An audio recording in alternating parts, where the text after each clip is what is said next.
खुद से ये कहते हुए अंश रेयान के कार के अंदर जाकर बैठ जाता है। वहीं रेयान अंश की तरफ देखते हुए सख्त लहजे में कहता है, तुम पूरे 10 मिनट लेट आए हो। रेयान की बात सुन अंश उसके आंखों में झांकते हुए थोड़ा शरारती लहजे में मुस्कुरा कर कहता है, तो आज का पनिशमेंट क्या देंगे आप? मुझे किस करना है या आप किस करोगे? अंश की इन शरारती बातों का कोई जवाब ना देते हुए रेयान गुस्से में आकर चुपचाप कार स्टार्ट करता है और वहां से निकल पड़ता है। रेयान की चुप्पी और सख्त तेवर से आज अंश को डर सा लगने लगता है। उसका मन बेचैन हो जाता है और वह खुद से ही डरते हुए कहता है, कहीं मैंने कुछ ज्यादा तो नहीं बोल दिया। वह धीरे से रेयान की तरफ देखता है, लेकिन उसी वक्त रेयान उसे ऐसे देखता है जैसे उसकी निगाहें उसे भस्म कर देंगी। अंश छत से अपनी नजरों को हटा लेता है और धीमी आवाज में खुद से बुदबुदाता है, हटाओ अंश, तुम दी के बनाए रोल पर फोकस करो। वैसे भी इतनी जल्दी आने के कारण मैं चाय भी नहीं पी पाया हूँ, कम से कम रोल तो खा लूं। अंश जन्नत के बनाए रोल को निकालता है। पेपर हटाकर जैसे ही खाने ही वाला होता है, वो बीच में रुककर मासूमियत से रेयान की ओर देखता है और मीठे स्वर में पूछता है, आप खाओगे? आपको भूख लगी है? अंश के इस प्यारे सवाल को सुन रेयान का दिल अचानक हल्का हो जाता है। वह खुद से ही कहता है, कितना प्यारा है ये, कल मेरे रूखे बातों के बाद भी ये इतने प्यार से बात कर रहा है। मन ही मन मुस्कुराते हुए फिर भी अपनी आदत के अनुसार कोल्ड आवाज में रेयान कहता है, नहीं। अंश ओके कहते हुए खाने ही वाला होता है कि तभी रेयान फिर कठोर आवाज में कहता है, नहीं से मेरा मतलब था, मैं अपने हाथ से नहीं खा पाऊंगा क्योंकि मैं ड्राइव कर रहा हूं, तो तुम मुझे खिलाओ। अंश तुरंत चेहरा फुलाकर क्यूट सा पाउट बनाते हुए कहता है, मैं आपको क्यों खिलाऊं? आप छोटे बच्चे थोड़ी हो।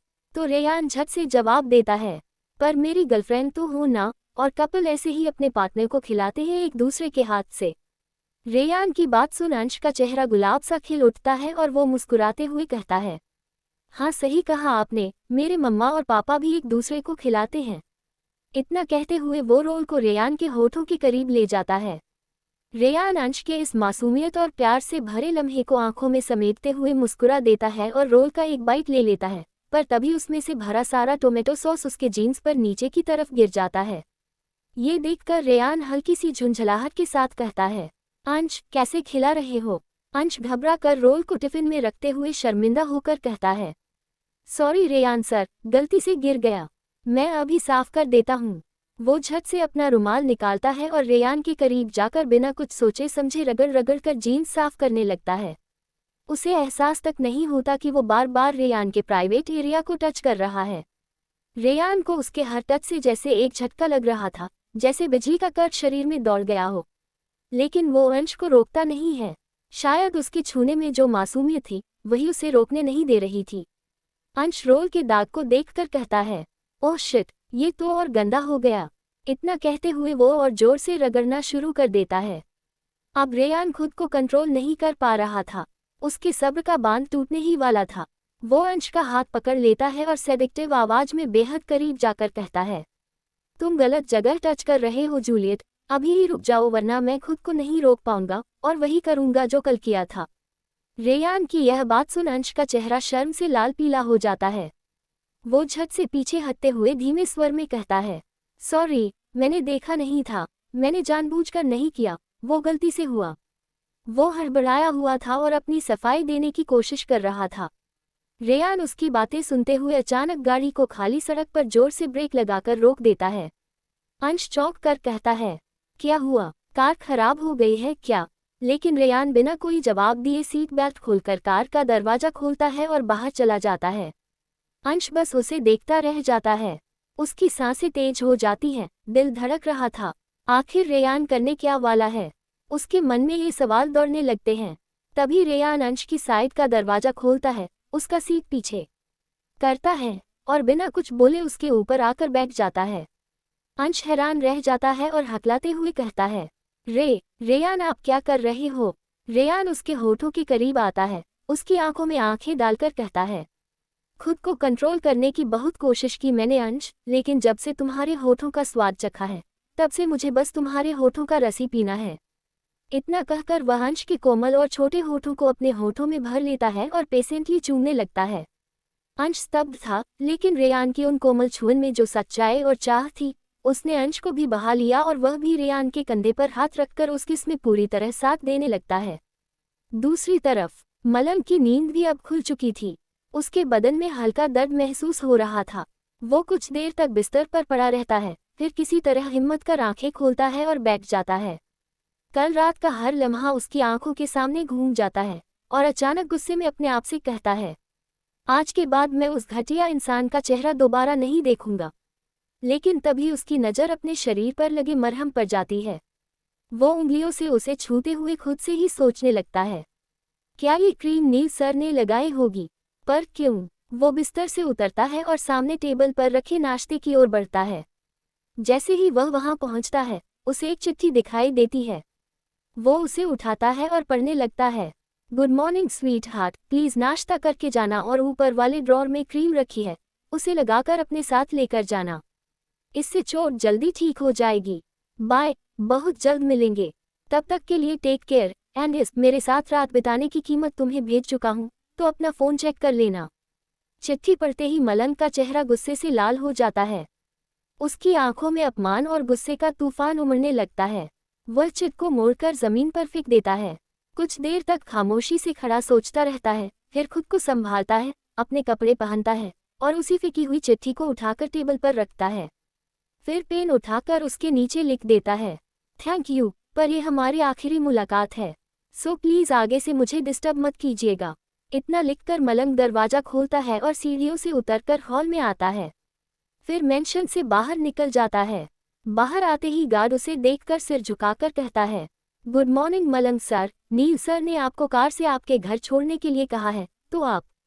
गार्ड की बात अधूरी रह जाती है क्योंकि मलंग बीच में ही कह देता है, इट्स ओके, मैं चला जाऊंगा, मेरी बाइक मेरे साथ है, सो थैंक यू। इतना कहकर मलंग अपनी बाइक पर बैठता है और बिना एक बार पीछे देखे उस मेंशन से निकल जाता है, शायद हमेशा के लिए। दूसरी तरफ रेयान और अंश दोनों एक दूसरे के होठों में इस कदर डूबे थे जैसे उनकी सांसों का सफर अब एक ही रास्ते से गुजरता हो।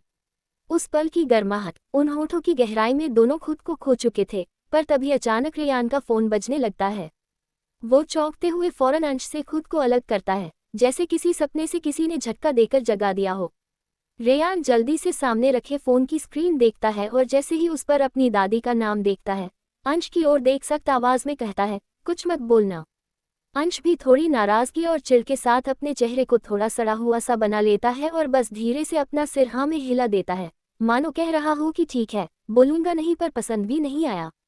रेयान फोन स्पीकर पर कर दादी से कहता है, हाँ दादी, बोलिए, कुछ काम था क्या? दूसरी तरफ उसकी दादी एक सधे हुए स्वर में कहती है, रेयान, अगर आप बिजी नहीं हैं तो मिश्का के लिए एंगेजमेंट रिंग आप खुद पसंद करके लीजिए। रूहानी को आपकी पसंद समझ नहीं आएगी। रेयान एक पल के लिए शांत हो जाता है, कुछ सोचते हुए बस इतना ही कहता है, ओके दादी, और फोन काट देता है। उस वक्त उसके चेहरे पर एक सख्त परत सी उतर आती है, मानो एक पल पहले के सारे इमोशंस कहीं गायब हो गए हों। वो बिना अंश की तरफ देखे कार से उतर जाता है, दरवाज़ा इतनी जोर से बंद करता है जैसे उसके गुस्से की आवाज़ उस धमाके में घुल रही हो। ड्राइविंग सीट पर बैठते ही उसका चेहरा कठोर हो जाता है। अंश अब परेशान होने लगता है। उसे रेयान का ये बदलता मिजाज बेचैन कर रहा था। उसके दिल में सवाल थे, डर भी था, पर वो चुप रहता है। रेयान कार स्टार्ट करता है और बिना कुछ कहे बस गाड़ी चलाने लगता है। कुछ देर बाद अंश खिड़की से बाहर झांकते हुए देखता है कि ये रास्ता कॉलेज का नहीं है। तभी वो खुद को रोक नहीं पाता और आखिरकार पूछ ही लेता है, हम कहाँ जा रहे हैं? रेयान बिना उसकी तरफ देखे कोल्ड और बेरुखी भरे लहजे में कहता है, रिंग लेने। अंश अब थोड़ा चौंकता है और कहता है, पर मुझे कॉलेज जाना है, मेरा लेक्चर मिस हो जाएगा। उसकी मासूम सी बात पर रेयान अचानक गुस्से से उसे घूरता है और कहता है, मिस होता है तो होने दो, वैसे भी तुम्हारा करियर मैं सेट कर चुका हूँ, पढ़ने की क्या जरूरत है? रेयान की ये बात सुन अंश के दिल को गहरी चोट लगती है। वो अब खुद को रोक नहीं पाता और गुस्से में फट पड़ता है। आपको शायद मेरी पढ़ाई से कोई फर्क नहीं पड़ता होगा, पर मैं जानता हूँ, मेरे पापा ने मेरे लिए लोन लिया था ताकि मैं एक बड़े कॉलेज में पढ़ सकूं। पर शायद आपको रिश्तों की वैल्यू करना आता ही नहीं। सही कहते हैं लोग, आप डेविल हो। रेयान ड्राइव करता रहता है, उसका चेहरा अब और भी सख्त हो गया है। अंश की बातें जैसे उसके सीने में गूंजती है, पर वो जानबूझकर इग्नोर करता है। अंश अब चुप नहीं रहता, आखिर में कह ही देता है, बस जल्दी से ये सारा ड्रामा खत्म हो जाए, फिर मैं आपकी शक्ल दोबारा कभी पलट के भी नहीं देखूंगा। ये सुनते ही रेयान गुस्से से आग बबूला हो जाता है और कार को अचानक से ब्रेक लगा देता है। अंश की तरफ मुड़कर उसके चेहरे को कसकर पकड़ता है और बिना कुछ बोले उसकी लाल होठों को कठोर तरीके से चूमने लगता है। वो चूमता है जैसे उसे सजा दे रहा हो। अंश उसके कंधे को पकड़कर उसे खुद से दूर करने की कोशिश करता है, पर जितना ज्यादा अंश छूटने की कोशिश करता उतनी ही बेरहमी से रेयान उसके होठों को बाइट करता है। अंश के होठों से खून बहने लगता है और जैसे ही खून का स्वाद रेयान के मुंह में जाता है, वो झट से खुद को पीछे हटा लेता है। उसकी सांसें तेज हो गई थी और चेहरा और भी डरावना लग रहा था। अंश के आंखों में आंसू थे, होठों से खून बह रहा था। वो डर और घृणा के बीच कांप रहा था। रेयान उसे घूरते हुए ठंडी और खतरनाक आवाज में कहता है, अगर एक भी शब्द अपनी जुबान से निकाला तो पूरी जिंदगी तुम्हें अपने पास कैद करके रख लूंगा। उस पल अंश को पहली बार सच्चा डर महसूस हुआ। उसका दिल चाहता था कि वो भाग जाए, कार से निकल जाए, पर वो हिल भी नहीं पा रहा था। वो बस चुपचाप रोते हुए खिड़की के बाहर देखने लगता है। कुछ देर बाद रेयान उसे लेकर एक बड़ी ज्वेलरी शॉप पर पहुंचता है। बाहर कार रोकते ही वो उतरता है और अंश के साइड का दरवाजा खोलता है। अंश मुंह फेर कर बैठा रहता है, पर रेयान उसके पास आकर धीमे मगर सख्त लहजे में कहता है, अगर चाहते हो कि ये ड्रामा जल्दी खत्म हो तो वैसा ही करो जैसा मैं कह रहा हूँ। मुझे जबरदस्ती करने पर मजबूर मत करो। अंश उसके चेहरे की तरफ देखते हुए बस एक ठंडी सी सांस लेकर कहता है, आई विश वो दिन जल्दी आए। इतना कहकर वो कार से उतर जाता है। दोनों ज्वेलरी शॉप में अंदर जाते हैं। जैसे ही मैनेजर उन्हें देखता है, तुरंत मुस्कुराकर आता है और दोनों को सम्मान से अंदर ले जाता है। दूसरी तरफ मलंग अपने घर पहुंच चुका होता है। जैसे तैसे करके उसने सारे लोन की रकम चुका दी थी, बस अब कॉलेज की फीस बाकी थी। उसका शरीर थका हुआ था, इसलिए उसने सोचा कि आज का दिन आराम करने में ही ठीक रहेगा। अपने रूम में जाकर जैसे ही वो बिस्तर पर गिरता है, उसे अचानक अंश का ख्याल आता है। अंश तो रोज मेरे साथ कॉलेज जाता है, आज बिना बताए कैसे चला गया। वो फौरन अपना फोन निकालता है और अंश को कॉल करता है। उधर अंश उस समय रेयान के साथ शॉप के अंदर जा रहा था। फोन की रिंग सुनकर वो अपने जैकेट से मोबाइल निकालता है और स्क्रीन पर मलंग का नाम देख खुद में ही कहता है, शीट, मैं मलंग के बारे में तो भूल ही गया, अब उसे क्या कहूँगा। थोड़ा सोचते हुए वो फोन उठाता है और रेयान से थोड़ा दूर जाकर तेजी से बोलता है, सॉरी मलंग, मैं तुम्हें बताना भूल गया, आज मैं कॉलेज नहीं जा पाऊंगा। मेरा एक दोस्त मिलने आया है, उसी के साथ बाहर हूँ। अंश की बात सुन मलंग के चेहरे पर हल्की मुस्कान आ जाती है। वो चुटकी लेते हुए कहता है, ओके ओके क्यूटी, तुम अपने दोस्त के साथ एंजॉय करो। वैसे मैं भी यही बताने के लिए कॉल कर रहा था कि आज मैं कॉलेज नहीं गया। अंश तुरंत चिंता में आ जाता है, तुम्हारी तबीयत ठीक नहीं है क्या? मलंग थोड़ा झिझकते हुए बस हाँ कह देता है, ताकि अंश ज्यादा परेशान न हो। मुझे कुछ नहीं हुआ है, तुम अपने दोस्त के पास जाओ वरना वो कहेगा कि मेरी वजह से तुम उसके साथ टाइम स्पेंड नहीं कर रहे। अंश ओके, अपना ख्याल रखना, कहकर कॉल काट देता है और फिर वापस रेयान के पास आ जाता है। अंश और रेयान अब ज्वेलरी शॉप के उस सेक्शन में आ जाते हैं जहां एंगेजमेंट रिंग्स रखी थी। अंदर दोनों आराम से कुर्सियों पर बैठ जाते हैं। कुछ ही देर में वहां का स्टाफ झटपट उनके लिए कॉफी ले आता है। अंश कॉफी की बजाय चाय पीने का सोचता है और अपनी मासूमियत से मुस्कुराते हुए स्टाफ से पूछता है, चाय मिलेगी क्या? उसका मासूम सवाल सुन स्टाफ विनम्रता से सिर हिलाता है, यस सर, अभी लाता हूँ। रेयान अब सीधा मैनेजर की ओर देख कहता है, कोई अच्छा सा डायमंड रिंग चाहिए मुझे। मैनेजर तुरंत सजग होकर एक से एक बेहतरीन और महंगी डायमंड रिंग्स दिखाना शुरू करता है। उसी दौरान अंश की चाय भी आ जाती है। अंश कप पकड़कर एक सिप लेता है, लेकिन जैसे ही उसका होठ चोट वाली जगह से छूता है, दर्द के मारे उसके मुंह से एक हल्की चीख निकल जाती है। आह! उसकी तकलीफ भरी आवाज सुन रेयान तुरंत उसकी तरफ देखता है और सख्त स्वर में कहता है, दर्द हो रहा है तो पीने की कोई जरूरत नहीं है। लेकिन अंश अब गुस्से में था। वो रेयान को गुस्से में घूरते हुए चाय को और ज्यादा जोर जोर से चुस्की लेते हुए पीने लगता है, मानो उसे चिढ़ा रहा हो कि चाहे जितना मना करो, मैं करूंगा वही जो मुझे सही लगे। रेयान का ध्यान वापस रिंग पर जाता है, लेकिन बहुत देर तक कई रिंग देखने के बाद भी उसे कुछ पसंद नहीं आता। वो आखिरकार गुस्से में मैनेजर की ओर देख कहता है, ये क्या दिखा रहे हैं आप? कुछ अच्छा दिखाए जिसे एक नज़र में पसंद आ जाए। मैनेजर उसका गुस्सा देख हल्का घबरा जाता है। उसके माथे पर पसीना आ जाता है और हकलाते हुए कहता है, जी सर, मैं कोई नया डिज़ाइन दिखाता हूँ। वही अंश चुपचाप रेयान को देख रहा था।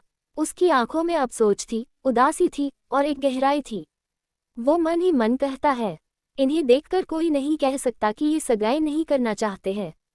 कहीं ऐसा तो नहीं कि ये मुझे बस इस्तेमाल करने के लिए रखे हैं।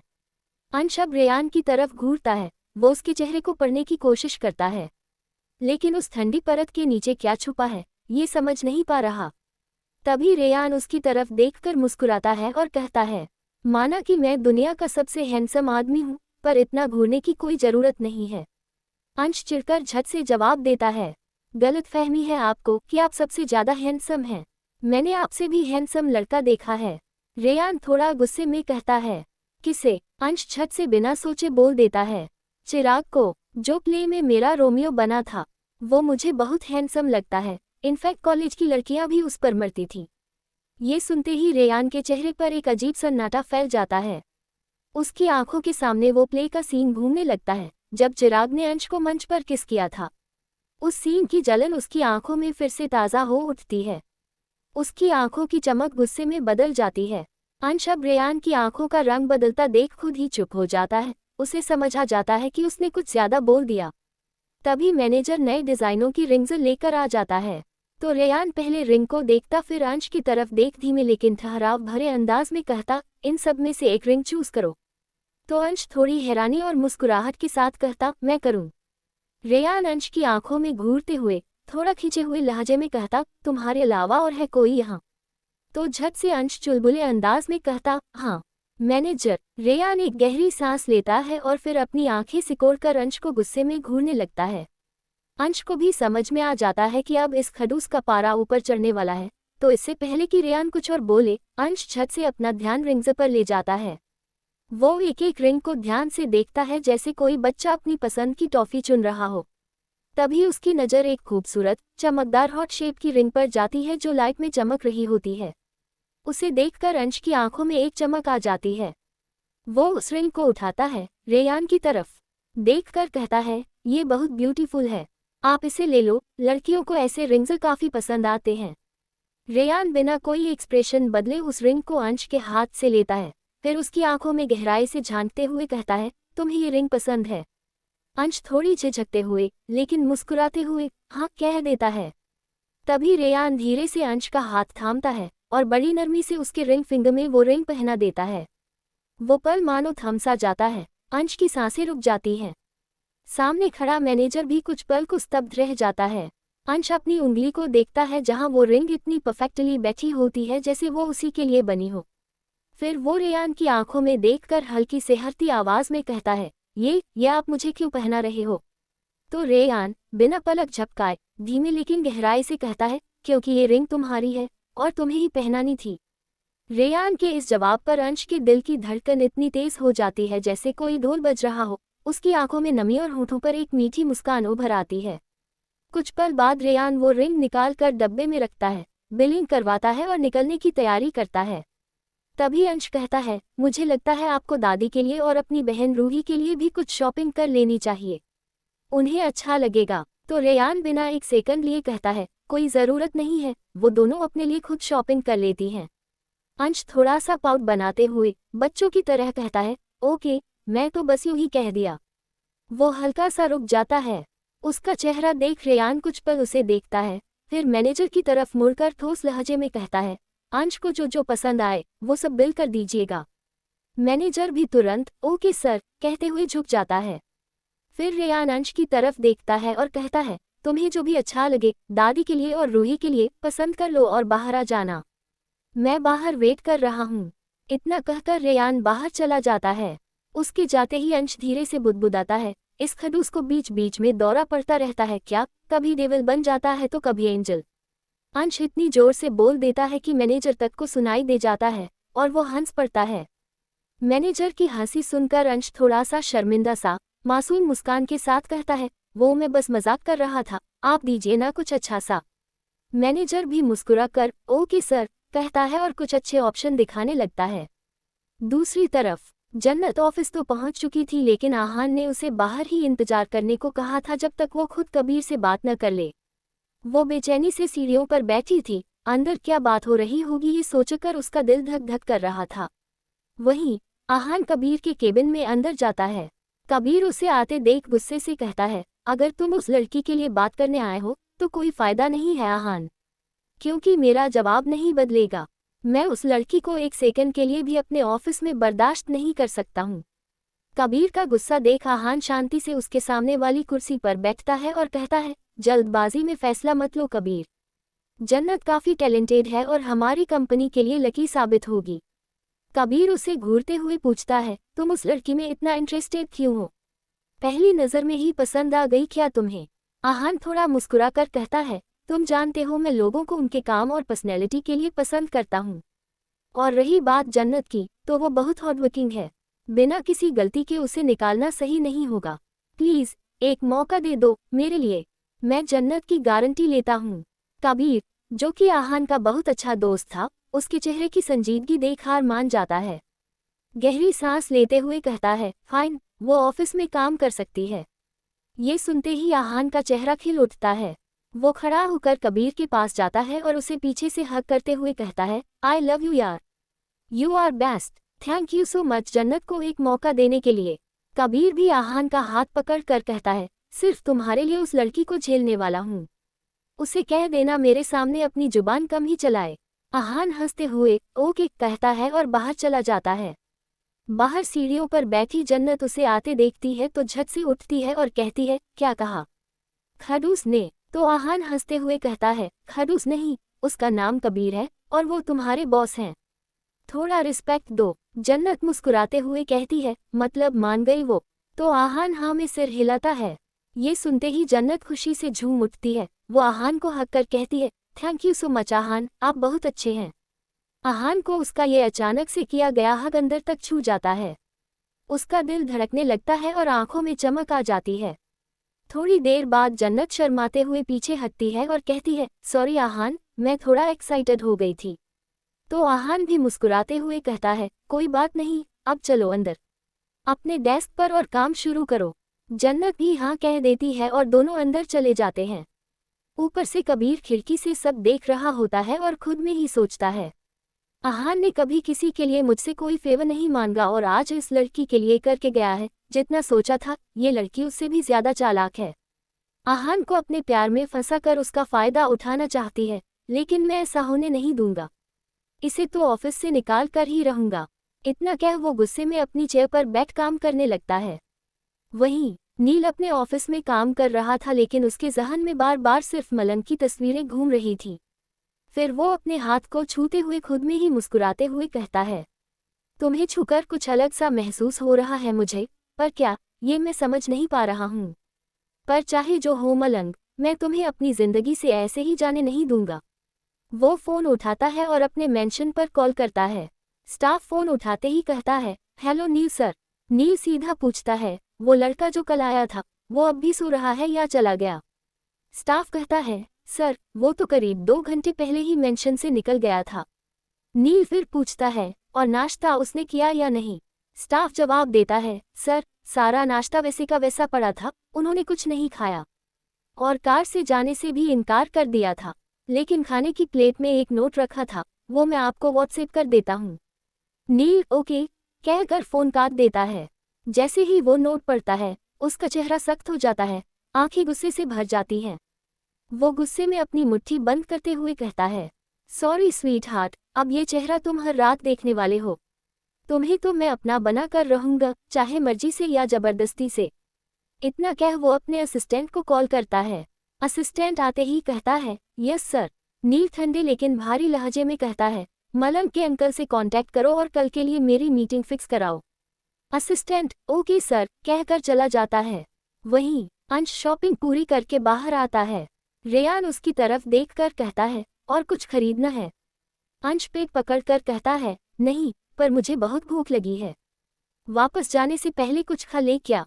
रेयान भी ओके कह देता है और दोनों कार में जाकर बैठ जाते हैं। अंश रेयान की तरफ देखकर कहता है, वैसे आज शाम को बहुत भीड़ होगी ना आपके मेंशन में? रेयान बस हम कहकर सिर हिला देता है। वहीं अंश रेयान को देखकर मन ही मन सोचता है, रेयान को समझ पाना थोड़ा मुश्किल है, पता नहीं किस बात पर इनका डेविल रूप बाहर आ जाए। इन पर बहुत गुस्सा आता है क्योंकि ये बुरे हैं, इनफैक्ट बहुत बुरे हैं।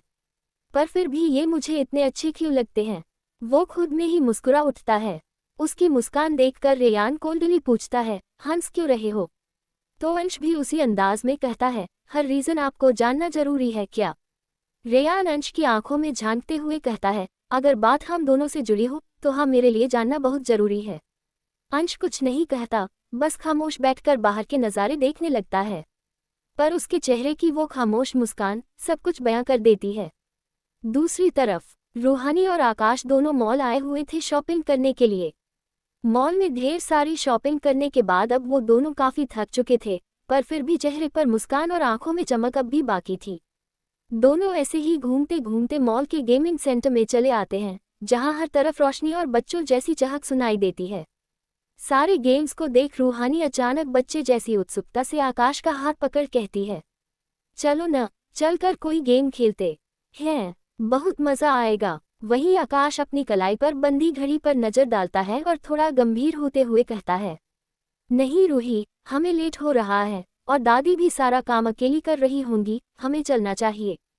आकाश की बात सुन रूहानी का चेहरा अचानक उदास हो जाता है, जैसे किसी बच्चे की चॉकलेट गिर गई हो। वो हल्की सी सांस छोड़ते हुए कहती है, ओके, और धीरे धीरे आगे बढ़ने लगती है। उसके लटके चेहरे को देख आकाश का दिल एकदम पिघल जाता है। वो उसके कदमों की रफ्तार देख मुस्कुराता है और कहता है, अच्छा ठीक है, बोलो कौन सा गेम खेलना है? रूहानी तुरंत खुशी से चहक उठती है, मानो किसी ने उसका फेवरेट आइसक्रीम उसके सामने रख दिया हो। ओके, तो चलो कार रेसिंग गेम खेलते हैं और देखते हैं कौन जीतता है। रूहानी की बचकानी बात को सुन आकाश के होठों पर एक प्यारी सी मुस्कान तैर जाती है और वो कहता है, ठीक है चलो। फिर दोनों साथ ही एक एक सीट पर बैठ जाते हैं और गेम शुरू कर देते हैं। कुछ देर में दोनों का गेम खत्म हो जाता है और इस बार रेस में जीत जाता है आकाश। वही रूहानी अपना मुंह फुला के कहती है, तुम्हें हारना था आकाश, तुम जीत क्यों गए? उसकी मासूम शिकायत पर आकाश हंसते हुए कहता है, ओह सॉरी, लेकिन अगर ऐसा था तो तुम्हें मुझे पहले ही बता देना चाहिए था ना, तो मैं जानबूझकर हार जाता। रूहानी अपने होठों पर प्यारा सा पाउट बनाकर कहती है, कोई लड़की खुद थोड़ी कहती है ये बात, लड़की को खुद ही समझ जाना चाहिए। आकाश हंसते हुए उसकी बात को हल्के में लेता है और कहता है, ओके ओके, अगली बार से याद रखूंगा। चलो अभी चलते हैं, तुम्हें एक अच्छे से कैफे में लेकर चलता हूँ, वहाँ की कोल्ड कॉफ़ी बहुत यम्मी होती है। इतना बोलते ही आकाश रूहानी का हाथ पकड़ उसे अपने साथ बाहर ले आता है। दोनों शॉपिंग बैग्स को पीछे रख कार के अंदर बैठ जाते हैं और मॉल से निकल जाते हैं। वहीं दूसरी तरफ रेयान अंश को अपने साथ लेकर एक खूबसूरत और प्राइवेट माहौल वाले कैफे में आता है। दोनों कार से बाहर निकलकर अंदर की तरफ बढ़ते हैं। तभी कैफे का मैनेजर उनके पास आकर उन्हें प्यार से वेलकम करता है और उन्हें खास वीआईपी रूम में ले जाने लगता है। लेकिन तभी अंश रेयान का हाथ पकड़ उसे रोकते हुए कहता है, वीआईपी रूम जाने के बजाय हम यहीं बैठे। रेयान थोड़ा खींचते हुए अंश को घूरता है और कहता है, नहीं, इतने लोगों के बीच में मैं अनकंफर्टेबल होता हूँ। अंश उसकी बात सुनकर एक पल के लिए चुप हो जाता है, फिर धीमी आवाज में कहता है, ठीक है, आप जाओ, मैं यही कुछ ऑर्डर कर लूँगा अपने लिए। इतना कहकर अंश वहीं पास के एक सोफे में जाकर बैठ जाता है।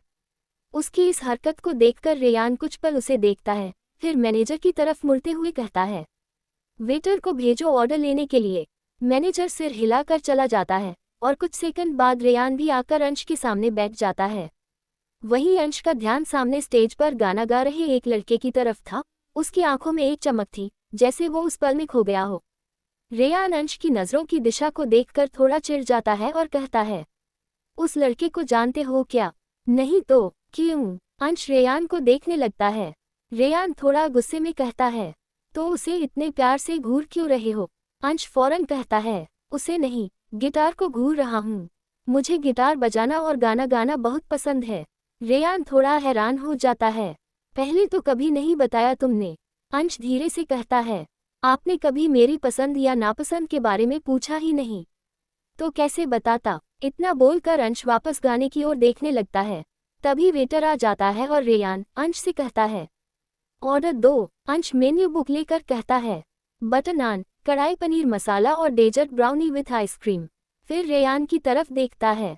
आप भी अपना ऑर्डर दे दीजिए। रेयान मुस्कुराकर कहता है, एक साथ शेयर करके खा लेंगे।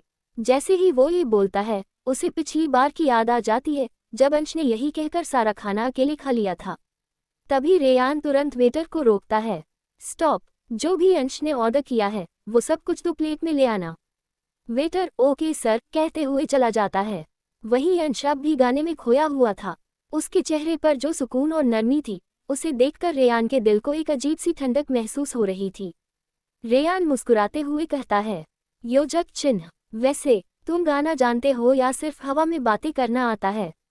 रेयान की बात सुन अंश चिढ़कर कहता है, मेरा गाना सुनकर आपको मुझसे प्यार हो जाएगा, इतना अच्छा गाता हूँ मैं। रेयान मजाक में कहता है, फाइन, गा के सुनाओ तब मैं डिसाइड करूँगा। अंश मासूमियत से कहता है, वो भैया मुझे अपना गिटार देंगे क्या बजाने को? अंश का मासूम सवाल सुन रेयान का मन करता है कि दीवार में सिर मार ले। फिर वो गहरी सांस लेकर कहता है, तुम जाओ बस। अंश ओके कहकर स्टेज पर जाता है और लड़के से गिटार मांगता है। लड़का रेयान को देखकर समझ जाता है कि अंश रेयान के साथ है, तो झट से खड़ा हो गिटार अंश को दे देता है। अंश एक बार मुस्कुराकर रेयान की तरफ देखता है, फिर चेयर पर बैठकर गिटार बजाते हुए गाना शुरू करता है। उसका स्वर इतना मधुर था कि कैफे में मौजूद हर एक इंसान ठहर सा गया। रेयान की आंखें अंश को एकटक निहार रही थी, जैसे उसका हर शब्द सीधे उसके दिल को छू रहा हो। अंश आगे रेयान की आंखों में देखते हुए गाता है। गाना खत्म होते ही तालियों की गूंज चारों तरफ गूंजने लगती है। अंश गिटार को रखकर भागता हुआ वापस रेयान के पास आ बैठता है और मुस्कुराते हुए पूछता है, कैसा लगा आपको मेरा गाना? रेयान हल्की सी फीकी मुस्कान देते हुए कहता है, ठीक ठाक। उसका जवाब सुन अंश थोड़ा उदास हो जाता है, लेकिन तभी उनका ऑर्डर आ जाता है। अंश रेयान के ठीक ठाक को भूलकर खाने पर टूट पड़ता है। वही रेयान अंश की तरफ देख मन ही मन कहता है, सच में अंश, तुम्हारा ये मासूम चेहरा, तुम्हारी सादगी और तुम्हारी आवाज़, कोई भी तुमसे प्यार कर बैठेगा। ये सोचते हुए रेयान भी खाना खाने लगता है, लेकिन अब उसकी नज़रें अंश से हटने का नाम नहीं ले रही थी। कुछ ही देर में दोनों का खाना खत्म हो चुका था। रेयान बिलिंग करने के बाद अंश की तरफ देखता है और नरमी से कहता है, और कुछ खाना है तुम्हें? तो अंश झट से मुस्कुरा कर कहता है, नहीं भाई, मेरा पेट भर गया, अब चलते हैं। रेयान भी हल्की सी मुस्कान के साथ हाँ कहते हुए खड़ा हो जाता है और अंश भी उसके साथ खड़ा होता है। तभी रेयान की नज़र सामने से आते रूहानी और आकाश पर पड़ती है, जो कैफे के अंदर ही आ रहे थे। उन्हें देखकर रेयान थोड़ी देर के लिए ठहर सा जाता है। आंखों में एक झटका सा उभर आता है, दिल की धड़कन तेज हो जाती है। वहीं अंश, जो इन सबसे बेखबर बस कैफे से बाहर निकलने के ख्यालों में खोया था, आगे बढ़ने ही वाला होता है कि रेयान झट से उसका हाथ पकड़ लेता है और एक झटके में उसे अपनी गोद में खींचकर फिर से सोफे पर बैठा लेता है। अचानक हुए इस हरकत से अंश घबरा जाता है और हड़बड़ाते हुए कहता है, आप क्या कर रहे हो रेयान? ये पब्लिक प्लेस है। रेयान उसके होठों पर अपनी उंगली रखकर धीमे मगर गंभीर लहजे में कहता है, शिन, मेरी बहन है वहाँ, शोर मत करो। तब तक रूहानी और आकाश ठीक उनके पीछे वाली सीट पर बैठ चुके थे। सोफा की लंबाई और ऊंचाई के कारण वे दोनों रेयान और अंश को देख नहीं पा रहे थे, पर उनकी बातें जरूर सुनाई दे सकती थीं। आकाश वेटर से 2 कोल्ड कॉफी का ऑर्डर दे देता है। अंश धीरे से रेयान की गोद से निकलकर उसके बगल में बैठ जाता है और पीछे की तरफ झांकते हुए रेयान के कान के पास जाकर शरारती अंदाज में फुसफुसाता है, ये आपकी बहन किस लड़के के साथ आई है? रेयान बिना उसकी तरफ देख कहता है, ये आकाश है, मेरा असिस्टेंट। तो हैरान हो अंश थोड़ा जोर से कह देता है, हो, आपकी बहन आपके असिस्टेंट के साथ क्यों आए हैं? कहीं दोनों के बीच कुछ? वो इतना ही कह पाता है कि रेयान झट से अंश का मुंह अपने हाथों से बंद कर देता है और धीरे से कहता है, धीरे बोलो, अगर उन्होंने हमें यहाँ देख लिया ना, तो आफत आ जाएगी। और हाँ, उनके बीच ऐसा कुछ नहीं है। रेयान गंभीरता से ये सब कहे जा रहा था, वहीं अंश बस उसकी आंखों में खो सा गया था, जैसे उनमें कुछ खास देख रहा हो, कोई छुपी हुई बेचैनी, कोई अनकही कहानी। अचानक रेयान अपना हाथ उसके होठों से हटा लेता है और कहता है, मैं आकाश को मैसेज करता हूँ, कहूँगा वो रूही को यहाँ से ले जाए। इतना कहते हुए रेयान अपना फ़ोन निकाल ही रहा था कि सामने से अंश को चिराग और तन्वी आते हुए नजर आते हैं। उन्हें देखकर अंश का चेहरा फक पड़ जाता है। तन्वी या चिराग अगर उसे रेयान के साथ देख लेते तो पता नहीं क्या हो जाता। घबराहट में अंश छत से रेयान का हाथ पकड़ता है और छोटे बच्चे की तरह उसके गोद में छुप जाता है। उसका चेहरा पूरी तरह छुप गया था। रेयान जो उस वक्त आकाश को मैसेज टाइप कर रहा था, अंश की ये हरकत देख फोन टेबल पर रख देता है और उसके सिर को हल्के से छूते हुए कहता है, अंश, ये पब्लिक प्लेस है, ये सब करना ठीक नहीं है। अंश चिढ़ते हुए सिर उठाकर पीछे झांकने लगता है कि वो दोनों कहाँ बैठे हैं, और फिर धीरे से कहता है, मेरी फ्रेंड तन्वी है वो भी चिराग के साथ। चिराग का नाम सुनते ही रेयान के चेहरे की सख्ती बढ़ जाती है। वह हल्के मगर तल्ख लहजे में कहता है, शायद दोनों गर्लफ्रेंड बॉयफ्रेंड होंगे। तो झट से अंश कहता है, मुझे नहीं लगता। रेयान उसी सख्ती से कहता है, क्यों, और घूरने लगता है अंश को। उधर रूहानी और आकाश की कोल्ड कॉफी आ चुकी थी। दोनों धीरे धीरे पीने लगते हैं। तभी आकाश रूहानी की तरफ देख कहता है, आज तो तुम बहुत खुश होगी ना, रेयान सर की सगाई हो रही है। इस पर रूहानी बुझे स्वर में कहती है, नहीं, मैं बिल्कुल भी खुश नहीं हूँ। इनफैक्ट वो कुछ भी करें, मुझे कोई खुशी नहीं होती। उसकी आवाज में छिपी पीड़ा को रेयान साफ साफ महसूस कर पा रहा था। वो खामोश हो जाता है, आंखें भर सी जाती हैं। आकाश कुछ पल रुककर कहता है, ऐसा क्यों? वो तो तुमसे इतना प्यार करते हैं, फिक्र करते हैं तुम्हारी। इस पर रूही तंज भरे अंदाज में हंसते हुए कहती है, प्यार शब्द उनके लिए नहीं है, वो सिर्फ लोगों का फायदा उठाना जानते हैं। और मेरी मानो तो तुम भी उनके साथ काम मत करो। ये सुन अंश चुपके से रेयान के चेहरे की तरफ देखता है और मजाकिया अंदाज में कहता है, रूही मैम कितना अच्छे से जानती है अपने भाई को, आखिर मेरा भी तो ये फायदा ही उठा रहे हैं। इतना कहते ही अंश मासूमियत से रेयान के दोनों कान बंद कर देता है और मीठी आवाज में कहता है, किसी और की बात सुनना बैड मैनर्स होता है, किसी ने आपको सिखाया नहीं किया। रेयान हल्के गुस्से में उसका हाथ हटाता है और कहता है, चुप हो जाओ, वरना बोलने लायक नहीं छोड़ूंगा। तो अंश बस मासूम सा पाउट बना शांति से बैठ जाता है। आकाश रूहानी की आंखों में मुस्कुराते हुए कहता है, सॉरी रूही, पर शायद आपको गलतफहमी है कि रेयान सर आपसे प्यार नहीं करते। जितना मैंने उन्हें देखा है, वो जो भी करते हैं बस अपनों के लिए करते हैं, और मैं बहुत लकी हूँ कि मुझे उनके साथ काम करने का मौका मिला। रूही कुछ नहीं कहती, उसकी आंखें बस कहीं खो जाती हैं। तब तक दोनों की कॉफी खत्म हो जाती है और आकाश कहता है, अब चले, दादी वेट कर रही होंगी। रूही बस ओके कह देती है और दोनों बाहर निकल जाते हैं। उनके जाते ही रेयान अंश की तरफ देख कहता है, हमें भी चलना चाहिए। अंश हाँ कह देता है और दोनों साथ खड़े होकर कैफे से बाहर निकल जाते हैं। तब तक आकाश और रूही जा चुके थे, तो रेयान ड्राइविंग सीट पर बैठता है और अंश के बैठते ही कार स्टार्ट कर देता है। शाम के 4 बज चुके थे। दूसरी तरफ मलंग की नींद खुल चुकी थी। उठते ही वह फ्रेश होकर अपने फ़ोन को देखता है और उसे याद आता है कि नील ने उसे 25 लाख के बदले 30 लाख भेजे थे। ये सोचकर मलंग चिढ़ते हुए कहता है, मैं उस आदमी को एक भी मौका नहीं देना चाहता कि वो मेरे करीब दोबारा आए। इतना बोल वह झट से नील के अकाउंट में 5 लाख ट्रांसफ़र कर देता है। वहीं नील इस वक्त अपनी कार में बैठा था। जैसे ही फ़ोन में नोटिफिकेशन की आवाज़ आती है, वह मुस्कुराते हुए उसे देखता है और खुद से कहता है, काफ़ी इंटरेस्टिंग हो तुम मलंग। मैंने सोचा नहीं था तुम पैसे वापस कर दोगे। तुम्हें पाने का जुनून तो अब और भी बढ़ गया है इस दिल में।